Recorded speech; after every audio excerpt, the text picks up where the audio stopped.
Hello, in front of me I've got Peugeot 5008. In this video I'll show you where is the spare tire in this car.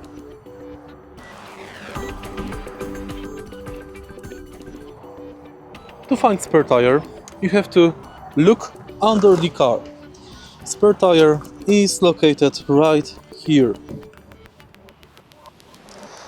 To unlock it, you have to assemble special keys, and right here at the trunk floor we've got this bolt. We have to unscrew it using the special tool.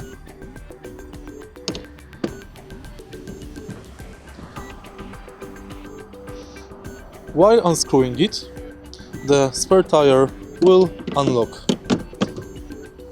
If you find this video helpful, please leave like, comment and subscribe.